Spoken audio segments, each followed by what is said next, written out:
தமிழொலி நேயர்களுக்கு வணக்கம். இன்றைய இரவு நேர பிரதான செய்திகள். முதலில் தலைப்புச் செய்திகள். இலங்கையிலும் மிகப்பெரிய அளவிலான நிலநடுக்கம் ஏற்படலாம், விடுக்கப்பட்டுள்ள எச்சரிக்கை. நாட்டில் உள்ள இளைஞர்களிடையே அதிகரிக்கும் நோய் நிலைமை, சுகாதார அமைச்சின் தகவல். பாடசாலைகளுக்கு விசேட விடுமுறை, வெளியான அறிவிப்பு. இலங்கை மக்கள் குறித்து வெளியான அதிர்ச்சி தகவல். விவசாயிகளுக்கு அனுர வெளியிட்ட நற்செய்தி. தேசப்பந்துவுக்கு எதிரான பிரேரணை மீதான விவாதம் குறித்து வெளியான தகவல். தென்கிழக்கு பல்கலைக்கழக மாணவர்கள் போராட்டத்தில் குதிப்பு. சுன்னாகத்தில் இடம்பெற்ற விபத்தில் 19 வயது இளைஞன் உயிரிழப்பு. முட்டை விலை தொடர்பில் வெளியான தகவல். தொடர்வன விரிவான செய்திகள்.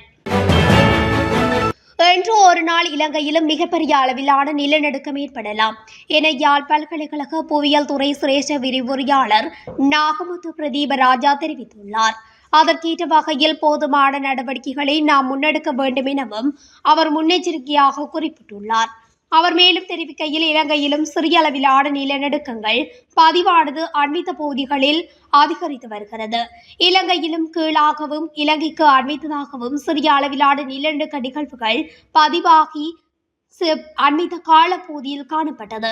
எனினும் இதுவரை இவை சேதங்களை ஏற்படுத்தவில்லை. ஆனால் இன்று ஒரு நாள் இலங்கையிலும் மிகப்பெரிய அளவிலான நிலநடுக்கம் ஏற்படலாம்.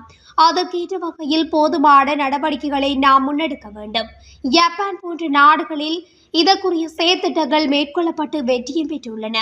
ஆக குறைந்தது நிலநடுக்கத்துக்குரிய விழிப்புணர்வு செயற்திட்டங்களை இலங்கையின் அனைத்து மக்கள் மத்தியிலும் முன்னெடுக்க வேண்டியது அவசியமாகும்.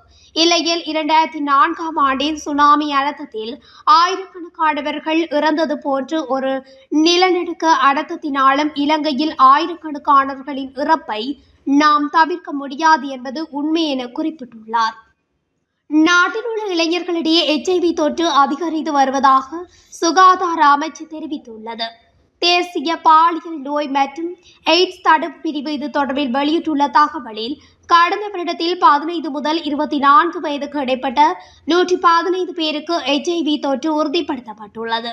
கடந்த வருடத்தில் மாத்திரம் நாட்டில் 124 பேருக்கு HIV தொற்று உறுதி செய்யப்பட்டுள்ளது. இவர்களில் 718 பேர் ஆண்கள் என குறிப்பிடப்பட்டுள்ளது. கடந்த வருடத்தில் 47 பேர் எய்ட்ஸ் தொற்றுக்குள்ளான நிலையில் உயிரிழந்தனர். இலங்கையில் HIV பரவல் அதிகரித்து வருவதனால் உடனடியாக பரிசோதனை செய்து கொள்ளுமாறும் குறிப்பிடப்பட்டுள்ளது. ரமலான் பண்டிகைக்காக முஸ்லிம் பாடசாலைகளுக்கு விடுமுறை வழங்குவது குறித்து கல்வி அமைச்சு அறிக்கை ஒன்றை வெளியிட்டுள்ளது. அதன்படி முஸ்லிம் பாடசாலைகளுக்கு 31ஆம் தேதிக்கு மேலதிகமாக எதிர்வரும் மாதம் 1ஆம் தேதி விடுமுறை வழங்க அமைச்சு தீர்மானித்துள்ளதாக அதில் குறிப்பிடப்பட்டுள்ளது.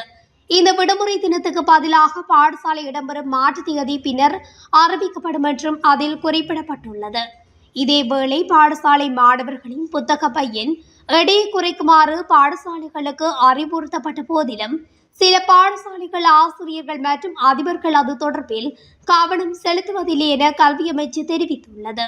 பாடசாலை மாணவர்களின் புத்தக பைகளின் எடையை குறைப்பது தொடர்பான அறிவுறுத்தல்கள் சுற்றறிக்கை மூலம் பாடசாலை அதிபர்கள் மற்றும் ஆசிரியர்களுக்கு வழங்கப்பட்டிருந்தது.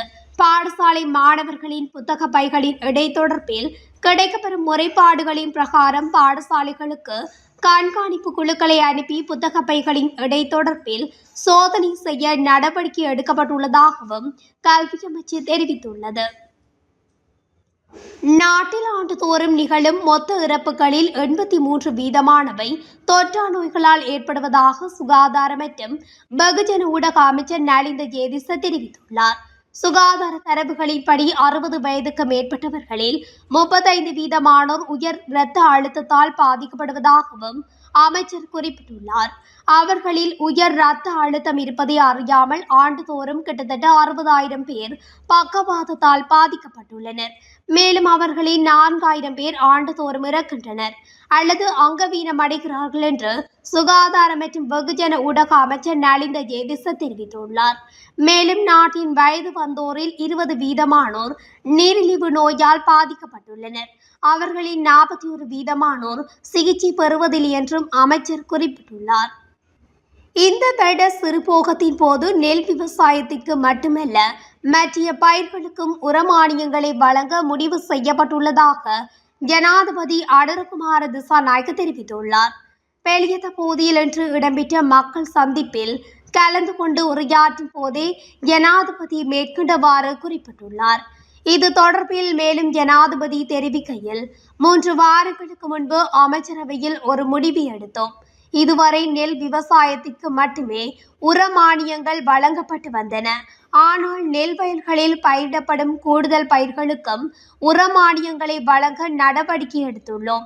பிணையமில்லாமல் கடன் பெறக்கூடிய ஒரு முறையினை உருவாக்குவதாக நாங்கள் உறுதியளித்தோம்.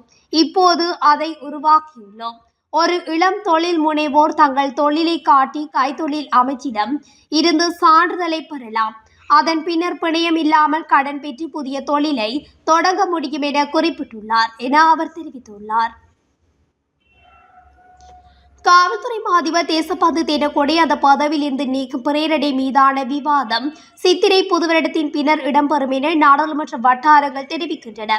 தேசப்பந்து தென்னக்கோடைக்கு எதிரான குற்றச்சாட்டுகளை விசாரிப்பதற்காக 3 அடங்கிய குழு ஒன்றை நியமிப்பதற்கான பிரேரணை மற்றும் அவரை பதவியிலிருந்து நீக்கும் பிரேரணை எதிர்வரும் 8ஆம் தேதி நாடாளுமன்றத்தில் சமர்ப்பிக்கப்பட உள்ளது.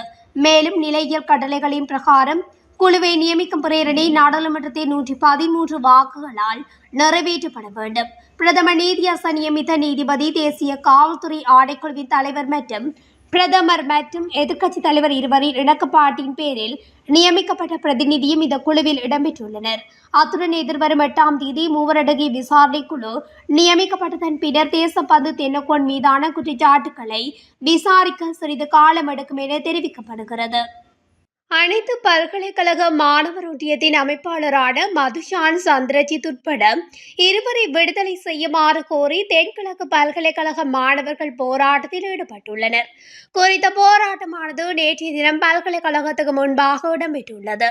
கடந்த வியாழக்கிழமை சுகாதார அமைச்சுக்கு முன்பாக போராட்டத்தில் ஈடுபட்டவர்களில் 27 பேரை போலீசார் கைது செய்தனர்.